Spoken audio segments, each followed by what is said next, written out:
In this mini-series I'll be lifting the lid on the ZX Spectrum game Automania and explaining how it works. To do this I'll use the excellent ZX Spectrum Analyser tool. As well as being key for me to work out how this game works, it will let me break into the game as I need during this video and single step through various bits of code, letting me show what the CPU and memory are doing at the time. I'll explain various bits of the tool as we go through. This tool has two types of screen display and I'll use both in this video. The first is called the Spectrum view. This is what I'll use to actually play the game until I get to the point at which I want to get into more detail. Then I'll refer to the graphics view. This is a representation of the Spectrum's graphics in memory at any point in time and can also be used to highlight what was recently changed on the screen in red. In this first part of the video I'm going to look at what's called the main game loop. Pretty much all games have one. This is the sequence of functions that the game goes through to animate graphics, get input from the player, update the game state and detect game events.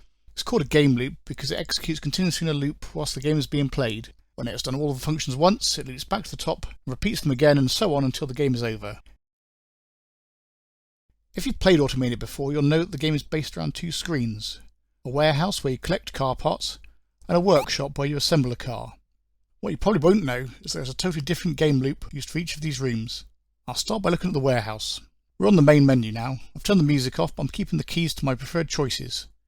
The code's running live now, and in this window on the left you can see the state of the CPU as it executes the code, at the moment waiting for us to press a key. In the window on the bottom right there's a list of functions within the game. These are just names that I've added within the tool to help me find my way around. The underlying machine code is just numbers. I'm going to pick the function called Game Loop Warehouse. In the window to the bottom left it shows the code comprising this function. By double clicking the first line here, I set a breakpoint, which means the game will stop as soon as it gets to this part of the code. Now I can start the game playing by pressing enter.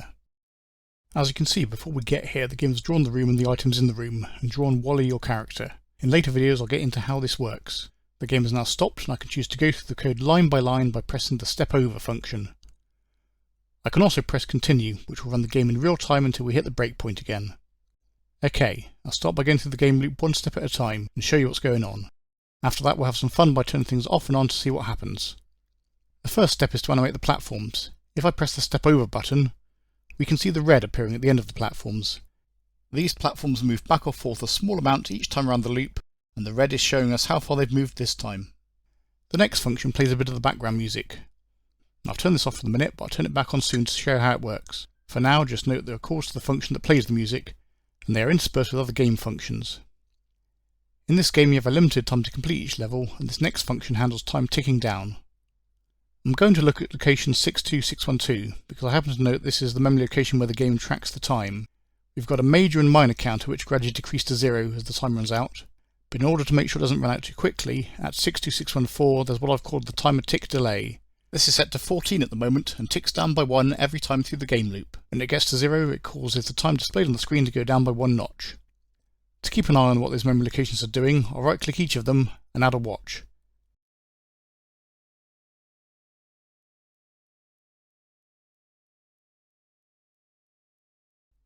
As you can see, if I select the watch tab, the values of these memory locations will be displayed up here. Now we'll run just the decrement time if ready function. And as you can see, this time round it's made the tick delay go down by 1. I'll get more into details of how the timer works in another video. Next we have music again, and then it's the animate tires function.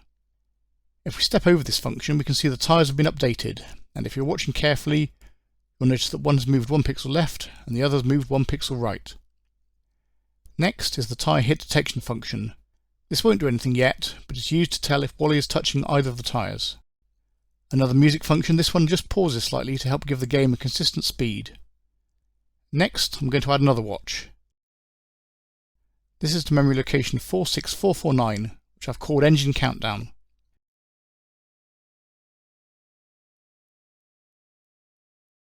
The engine on the right here does not move all the time, it's stationary for a semi-random period before it moves. This memory location is the counter. When it reaches 0 the engine starts moving. If I run the animate engine function, you can see that although nothing happens on the screen, the counter is decreased by 1. Next we have a function that works out if an item is collected or dropped. In this room you can just collect items, but the same function is used in the workshop when you drop an item. Nothing to see here yet as Wally isn't anywhere near an item, so we'll skip over that one. There's another call to the music function, and then we have engine hit detection. As its name suggests, this one tells if Wally is touching the engine. The next function is the critical one for making this a playable game. This function handles everything to do with the movement of Wally including checking if any movement keys have been pressed and then animating his movement as appropriate. 2 more functions before we reach the end. There's the function that works out if Wally has walked over any of the items that kill him, for example, the BP can. Finally, the last function checks if Wally is touching the door and needs to be moved into the workshop. After this, the game jumps back to the top of the loop and repeats everything again.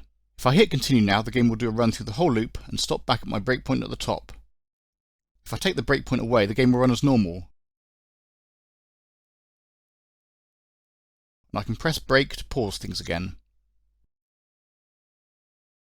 OK, now let's try playing around. If I select Edit Mode from the Options menu, I can make changes to the game code whilst playing the game.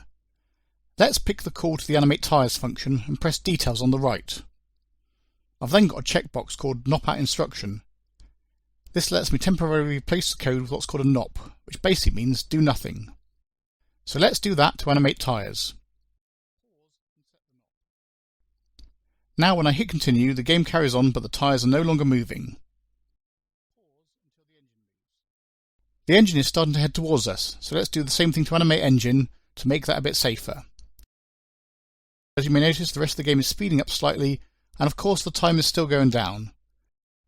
In the watch window we can see that every time the tick delay gets to 0, the timer minor count goes down by 1. When this reaches 0, the timer major count goes down by 1. Let's nop out the decrement time function and make sure we don't run out of time. That's great, but if I walk into the tyre engine they still kill Wally. They also start moving again, but I'll explain why in a later video when I talk about the death routine in more detail. When the game resets, the tyres are nowhere to be seen. That's because they're being drawn on top of each other using a technique called XOR.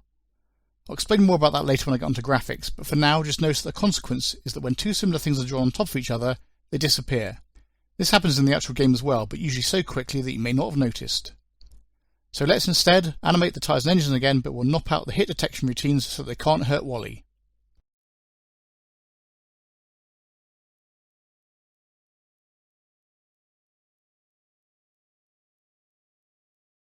We'll reactivate Animate Engine, which causes the engine countdown to start counting down. Then we'll reactivate Animate Tyres.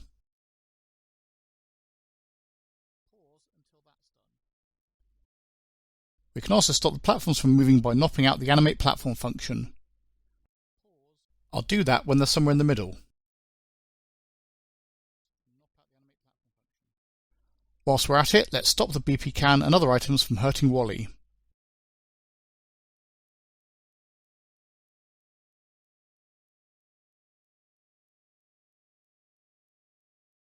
Unfortunately, it's still possible to die by falling, but that code is in the depth of the movement routine, so we won't look at that yet.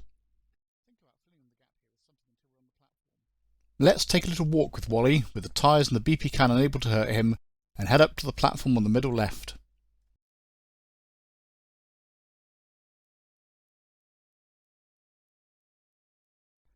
Now that we're up on the platform, let's disable the object collection routine.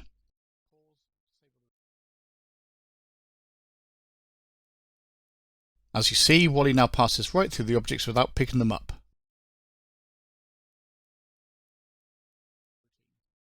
Not much of a game without that, so let's re-enable it again. Just a couple more things in the warehouse before we head to the workshop. First, we'll start the platforms up again, and I'll show you what happens if we remove all of the music functions.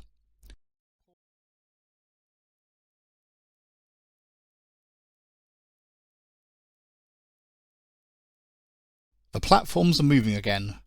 I'll go through each of the music functions in turn and disable these one at a time.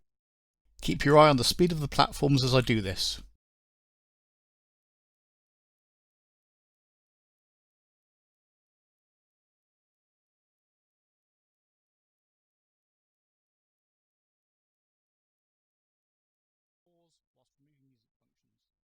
As you can see, the game becomes impossibly fast, showing what an impact the music routines had on the speed of the game. I'll turn the music back on by setting memory location 62193 to 0 and gradually bring them back in. This enables the music, but of course there's nothing to hear as we've removed all the calls to music routines.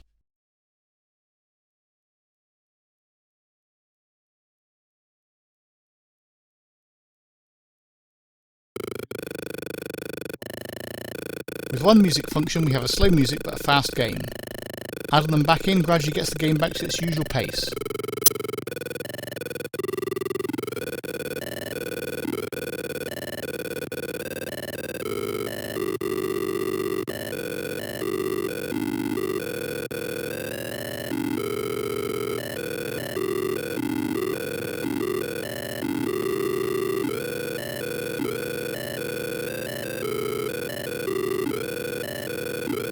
final thing we'll do is disable the room change detection.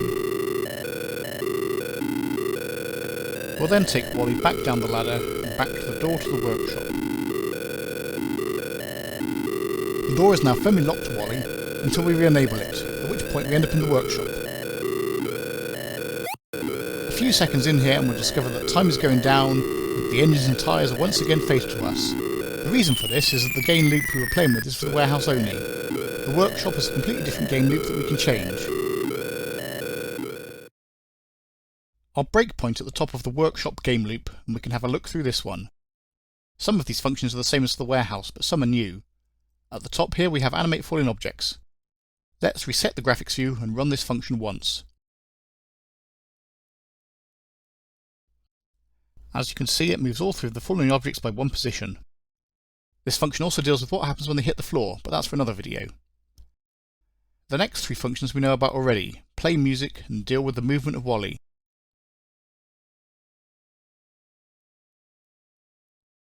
Next we have falling object hit detection to work out if any of the falling objects have hit Wally.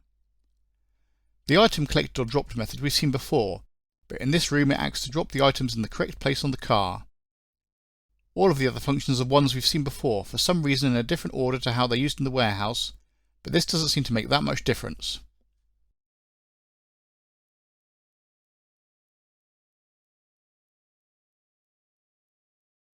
We'll start by disabling the time countdown, as well as the hit detection routines for the tyres and the engines to make Wally a bit safer.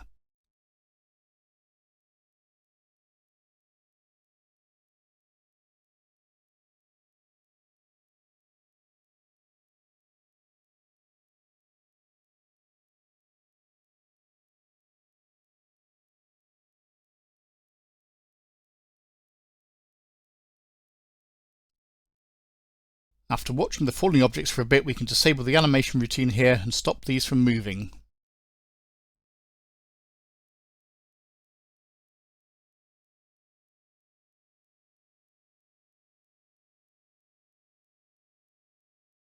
Let's then disable the item collect or drop function and show that we can't drop an object. This also has the quirk that it stops the item from being carried at all, so as you can see this just leaves the item where it was in the workshop. We'll activate the function again to put the object back onto the car.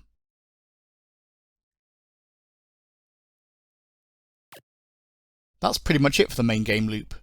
There's a lot beneath each of these functions, so in subsequent videos I'll get into more details about how they work. Please like and subscribe and hit the notification bell to be notified about new videos on this channel.